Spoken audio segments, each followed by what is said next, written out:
And now, here's your host of Shaping Success, Wes Tankersley. Maybe. What being success? I'm your host, Wes Tankersley, Shaping Success Network. This is two nobodies who know nothing on the Shaping Success Network. This is the 6th season. You know, I don't normally talk about seasons, but I've been doing this for 6 years. This is about the second, we might be going on 3 years that Robert and I have been doing we've recently called it Two Nobodies Who Know Nothing, but it's basically what it is. It's us. If you want to support the show, please go over to Shaping Success or go to patreon.com/Wes Tankersley. And for as little as $3 a month, you can support the show and keep it going. We got stuff that we need to upgrade. We need to make logos. We need to make designs, all kinds of fun things. But Robert, I hope you had a great new year. We now have a 4-year-old in the house. It was my son's fourth birthday yesterday, and we are trying to get him to sleep in his bed again. So fun night last night, but here we go. Happy New Year. Another, as you can tell by my sinuses, it's just, we've been going all over the place. We've been going from 40 to 80 since Christmas. So, yeah. You pick the day. I literally need to go check the weather before I run because it could be 30 or it could be 75 with 100% humidity. That's so crazy. Yeah, that's same here. We haven't had snow yet, so we'll see how that happens. Usually we have snow by Thanksgiving, and there has not been one bit of snow on the ground that is other places because I travel a little bit for work. But I wanted to ask you a question because I think a lot of times people don't understand that things aren't always what they seem. And this is a little kind of trivia one that my friend had asked me the other day, but I had to guess, like I had to go and look through it, and he's like, "You cheated." I'm like, I didn't really cheat. I just looked through the list of people. I kind of had an idea who it was, but Bo Jackson, one of the running backs for the Raiders, long time ago. Crazy story to that guy. You know, he didn't play very many years in the NFL. Basically ran his hip out of the socket and ended his football playing career. But there is one head coach in the NFL right now that has more yards running than Bo Jackson. And it's not who you think it is. Who is your guess? That you have a head coach with more yards running than Bo Jackson. Bo Jackson. Yep. Yeah, no clue. So it's not what you would think it would be. And that's the thing. Like, yeah, I knew automatically when someone asked me this question that it was a quarterback. That's what I thought. I'm like, it's got to be a quarterback. There's no way that it could be a running back because if you look through all the NFL coaches, I don't know if there's even a running back coaching it, but I had kind of scrolled through it and I'm like, oh, I know who it is. And I knew who it was because, he was a quarterback that I liked. He is the coach for the Chargers, and that is Jim Harbaugh, which is crazy. He's got 5 more yards, and they asked a panel of coaches, and even his own brother didn't know that. So it was kind of hilarious to see that. But it just kind of shows you that, the majority of the time that the things that you see going on are not what they seem. And it was a lesson that I was thinking about because as we're sitting here looking at the political climate, and I call it political climate, but we have something going on right now that was kind of a big story yesterday, and it's kind of like sifting through all the bullshit trying to figure out what the truth is. It's funny to see that they are portraying this Venezuela thing as one thing, when in reality it's a whole nother thing. But I kind of looked at it and I was like, man, it's kind of a crazy thing. All the things that I've heard about it, and I'm sure you've read quite a bit about it, but it kind of reminds me of, the Gulf War, only we didn't have a war. They removed a dictator from something and they took them way longer to get Saddam Hussein than they did to get this guy, and they didn't kill him or anything, but it's just there's a lot of stuff going a bunch of different ways, and we don't know what's really going on. So I have to qualify my comments with the fact that my son, who is an Army officer, is actually downrange in the region. So I have to always qualify my comments with, I don't want, any of this to affect him in any way, shape, or form. I guess what I will say is, here's a trivia question back at you. Mm-hmm. What is the country with the largest known proven oil reserves? Venezuela, right? Yeah. So Yeah, I mean, again, don't ever escape the obvious, which is right. Um, the country kind of imploded from being a second world country to being a kind of a third world country. And I say that not culturally, I say that economically. Mm-hmm. This isn't a comment about the Venezuelan people in any way, shape, or form. This is about where your economy is and what it provides for the people. Mm-hmm. And so, when it was a second world economy, it was a two-dimensional economy, the rich and the poor. The revolution or the change in leadership was supposed to create uh, parity for the poor. It didn't seem to do that in any way, shape, or form, but it did pretty much wreck the economy. Uh-huh. So you're kind of stuck with the issue of what exactly is all the motivations, and I don't think that there's a simple answer to that. I think it's a multi-layered reason. Um, I Part of this is, again, these are my personal views and do not reflect the United States Army or the intelligence community in any way, shape, or form. Um, One of the things you have to realize is this is a part of a Monroe Doctrine 2.0. For those who do not know what the Monroe Doctrine is, it is basically when the president Monroe said that, in this hemisphere, the United States dominates. Anybody who attempts to dominate in this hemisphere, we're going to take issue with it. And so this is kind of a Monroe Doctrine 2.0, number one. Number two, obviously there's proven oil reserves, so there's that. Three, there's the issue of narco-terrorism, which is, I think, where it should be, three or four or five in the considerations. I know how it's being legitimized, i.e., we're going to take him into court and find him guilty and all that kind of stuff. Again, not trying to judge. I'm just trying to give you some level of the complexity of what's going on. And so when you kind of pull all these things together, and there's two or three other ones, both politically and culturally. So this is a mess. Yeah. Um, Central It's and Latin America has been a mess for a long time, and again, much to our blame for what has happened in Latin America over the last 50, 100 years. Obviously, we cast a very, very long shadow. Let's just put it that way. Yeah, I mean, and that's the thing. I think the biggest thing to say is that there's way more to it than what we are seeing. Mm. And I've seen two different sides of this, and I feel like, you're going to hear what they want you to hear. That's kind of the way that it is. But there are people in Venezuela who think this is the best thing that's ever happened to their country. And then there are people in our country who are saying we should never have gone in there, and there's all kinds of things going on. But back to the reality that there was a person who was not good for that country in there doing something that they shouldn't have done. And I don't know what you've seen, but like I've seen, and obviously, like I said, we're two nobodies who know nothing. We're sitting here watching what's going on from the outside. But I think the biggest thing is to realize that, just like the starting question that I asked you, like things don't always end up being what they seem they are.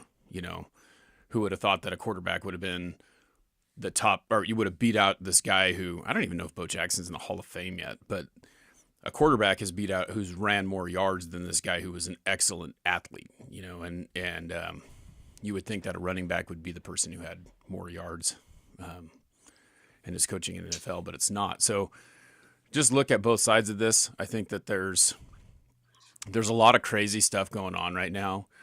Something that in Idaho that is amazing to me is that we see all these things, like there's a lot of deflecting from all these things that are going on, but these daycares in Minnesota has been a big problem where there's actually been I don't know if the guy's a social media influencer, but he's like a self-imposed like kind of detective, and he's going and he's knocking on these doors of these daycares. Now, granted, these are daycares that they say right on the top of them that they're a daycare.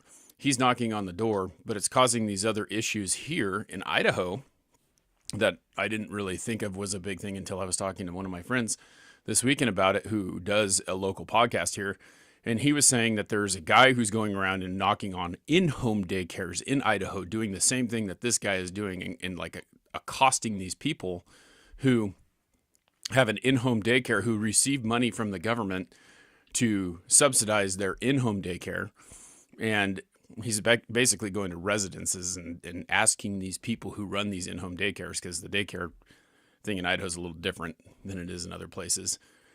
And these people are actually getting subsidies from the government to pay for, as a supplement to parents who can't afford daycare, to have their children go there. So they're giving them kind of like a scholarship for daycare. And there's actual kids there, and there's actual people in this daycare, where, as in the Minnesota ones, people are going over and they're knocking on the doors of these daycares where there are no kids in there, and they're like a storefront daycare, like a real actual, this is the business that we do. And it's completely different. And so I just think it's kind of crazy that we see these things happening in the media.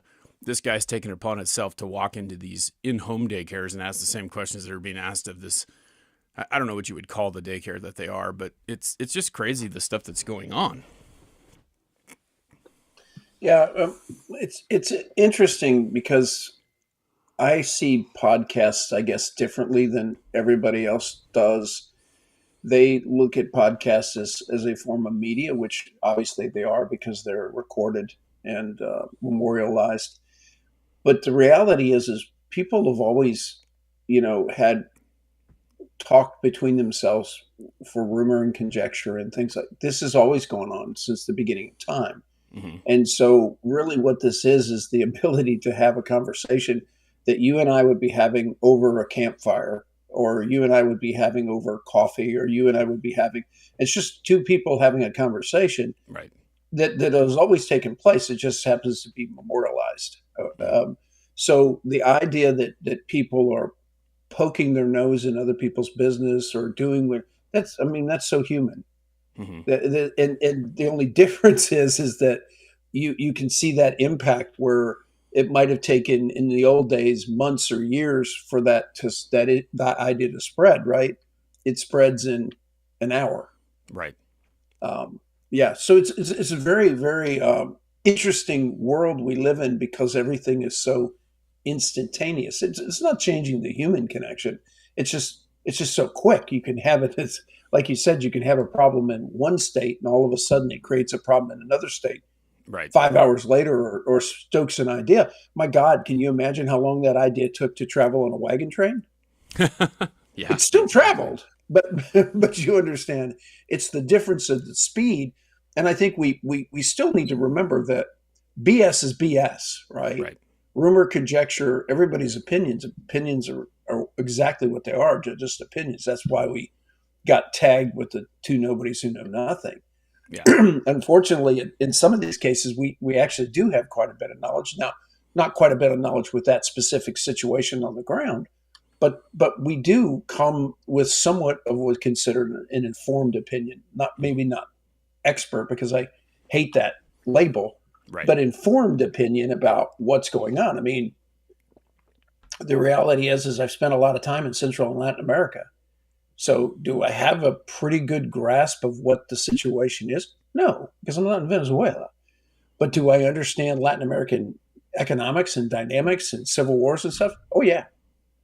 I've been there where the bullets fly by. So the idea that I don't know anything, but situation specific, I don't know, right? Yeah. And so that's the battle we always face. The battle we always face is we're saying an opinion. And if we're talking about the Steelers game yesterday, well, I wasn't on the field playing for either team. Okay, so the reality is I don't know intimately what was going on, and I wasn't a broadcaster at the event. Yeah. But I can watch the tape on the run back and give you an opinion as a former quarterback at a pretty high level. I can give you an opinion. And so that's what we're talking about.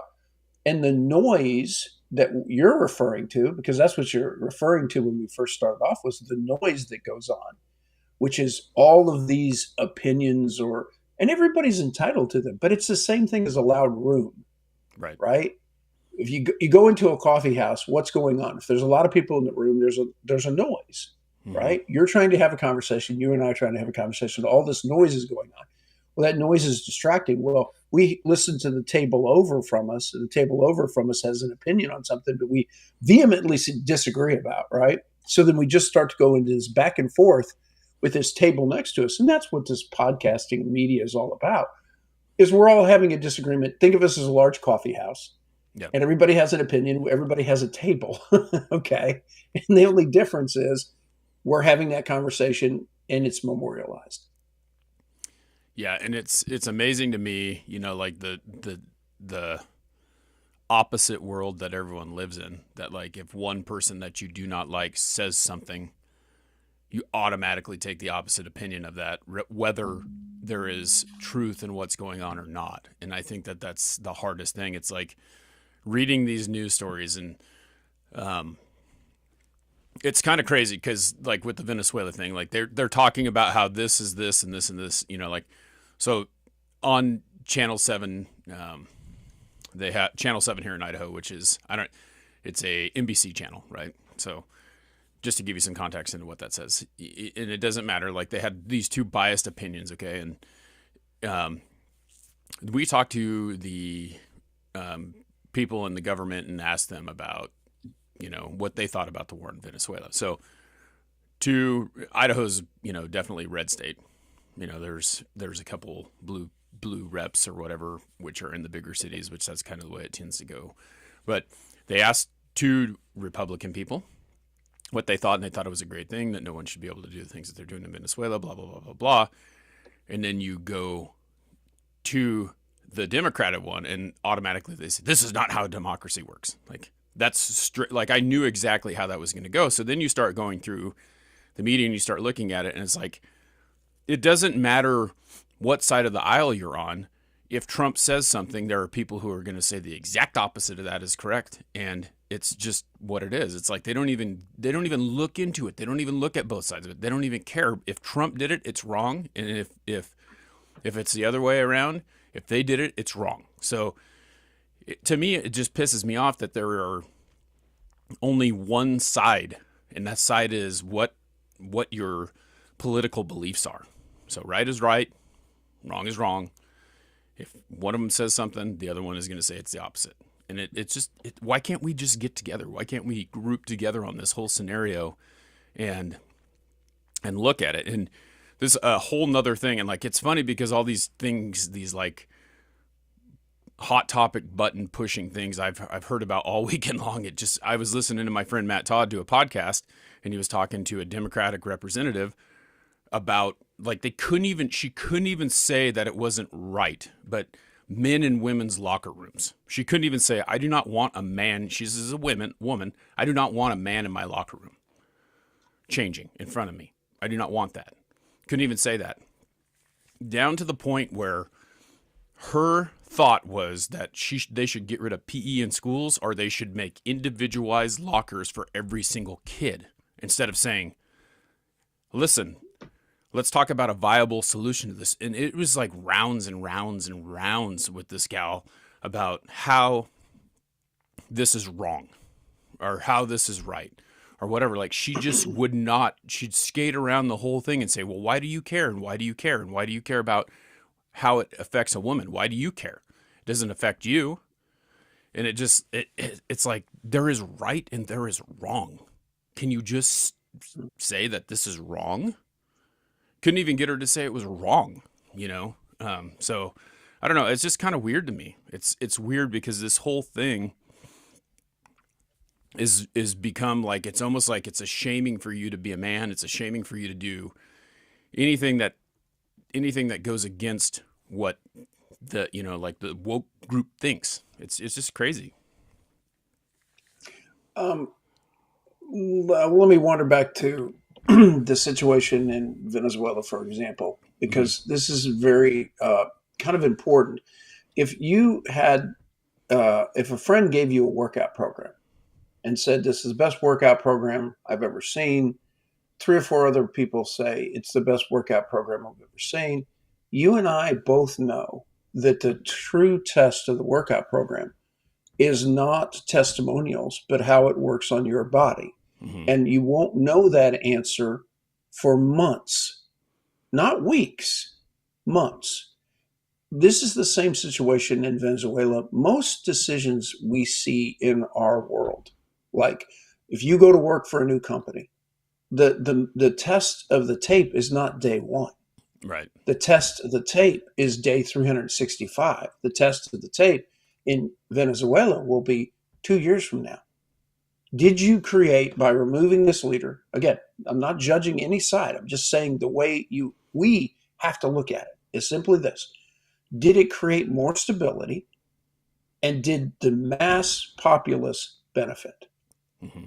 Okay, whether the United States benefits or not is not supposed to be the issue. But again, aside of whether it's good or bad is the test of the tape. Whether this workout program is good is what it looks like 2 years from now. Not 2 days from now. Right. 2 years from now. Kind of like this immediate idea, you take these drugs and you lose a bunch of weight. Oh, okay. But here's the question. If you get off the drug, do you continue to lose the weight? How do you create stability? Yeah. Okay. And in this word that has been twisted and turned called sustainability, right? In other words, if you remove a government and leave a system in place in Venezuela, is the system and the government sustainable? Is it stable? And does it benefit the people? In other words, in a democratic terms, which is really misused oftentimes, does the majority of the people benefit, or do they benefit at the expense of others? That's why I'm saying these are complex issues where everybody throws out right, wrong, and indifferent. I get that. Everybody can have an opinion, but let the real tale of the tape will be 2 years from now. Yeah. 3 years from now. It will not be overnight, and that's what everybody wants. Oh, look at this. Look at this. That's micromanaging. Yeah. You do not know. And it's the same thing. We talked about this before as these young quarterbacks who come out of college.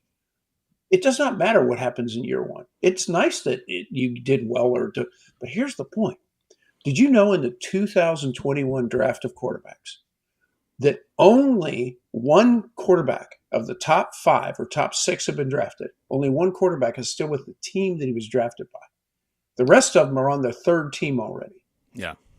And these guys were shoo-ins. These guys were given big contracts that were guaranteed. No, my point is in the first year, you get what you get. It takes 3 years to install an offense in a quarterback's head. 3 years. Right. Okay, for him to be able to have the total offense. Now you know, because guess what's happening? People are adjusting, right? In Venezuela, no matter what you do, the populace is going to adjust. The people around them, their trading partners are going to adjust. All this is going to take time, and it's very much of a process, right? There's this great definition of strategy, which is just amazing how it fits in this.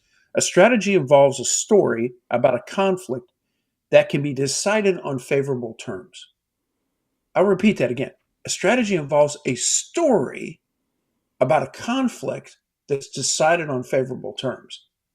If you really think about that, you get into the process of things, not the micro. I looked at it 2 weeks after we invaded, and that was just a stupid invasion.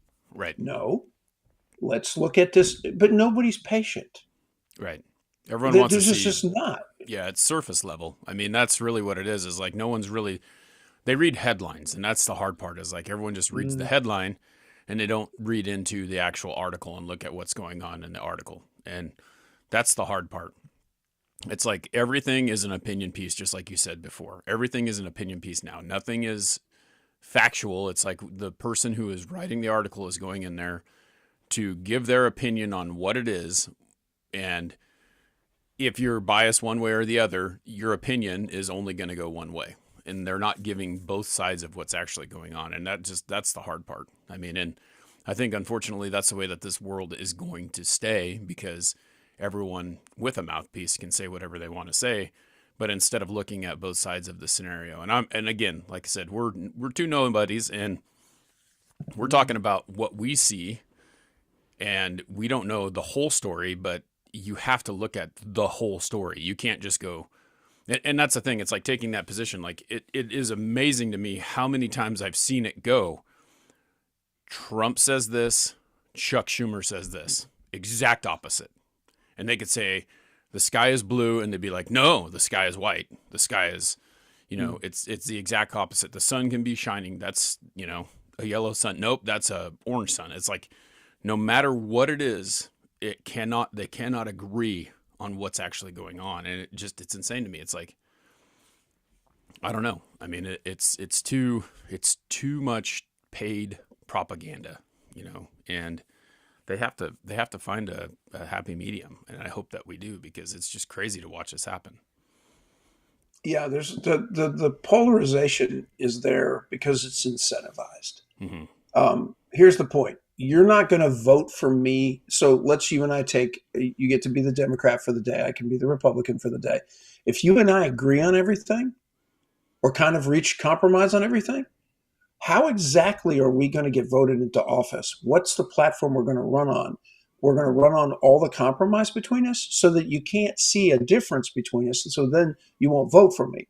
So remember, a lot of the polarization is incentivized so you can see a difference between us and they're vote for us. Also, remember the money aspect. Okay. If you can see a difference, the money goes to difference. We can't gin up support if you and I agree or reach compromise on anything. Right. Just you can't. So it's really, really incentivized. There's a lot of money chasing the idea that if we disagree, the money will go to each side, each polarized position, right? Well, if we reach a compromise, where's the money going to go? Yep. Money's not going to go anywhere because they said, oh, no, we've got to reach a compromise. So remember, this machine is creating itself. It's self-sustaining. If you take the money out of the equation, you're going to start getting a lot of solutions. Right. Why?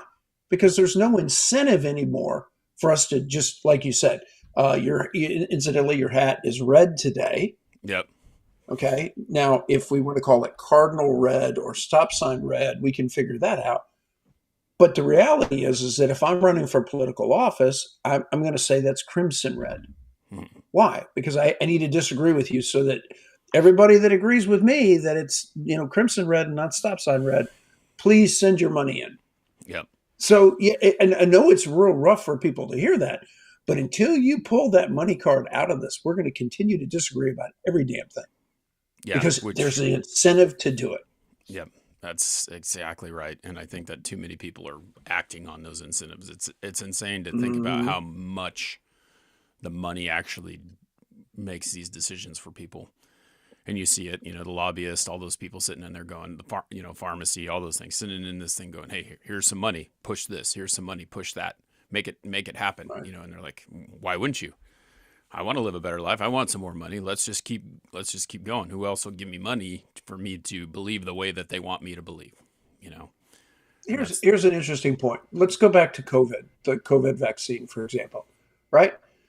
Now that we're several years beyond it, where are the after action reports that are saying whether or not that was the best version of COVID vaccine or not?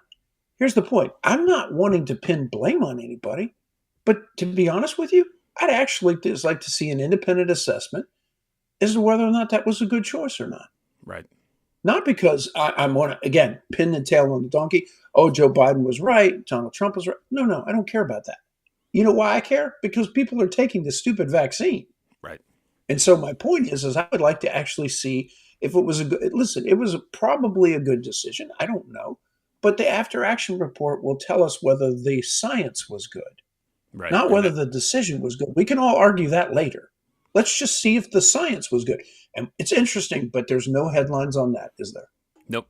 And that's the thing. The money's already been made, and there's a lot of things that are good and a lot of things that are bad, and we don't know what it was. But we do know that there's a lot of data showing one way or the other. I mean, and we can talk about that. And I would like to actually see that. Independently, I'd like to see that, have hearings on that so that we can sit there and see the science behind what happened, not the decision making. Who cares? Decision's already been made. Yep. Let's just look at the science now. But again, there's no incentive, as you said, because the money's already been made. There's no incentive to actually analyze what's going on.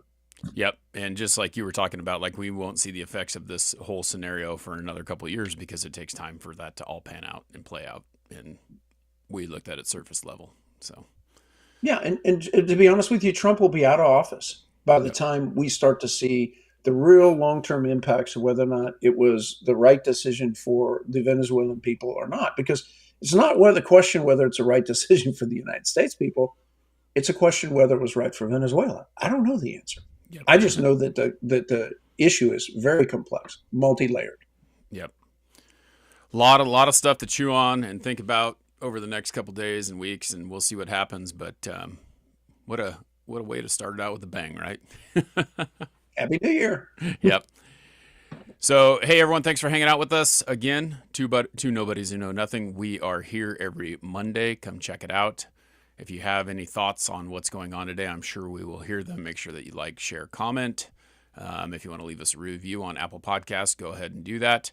If you want to support the show, patreon.com/Wes Tankersley. And for as little $3 a month, you can help us out. Until next week, we'll see you. Two Nobodies Who Know Nothing. Absolutely. Have a great week. You too.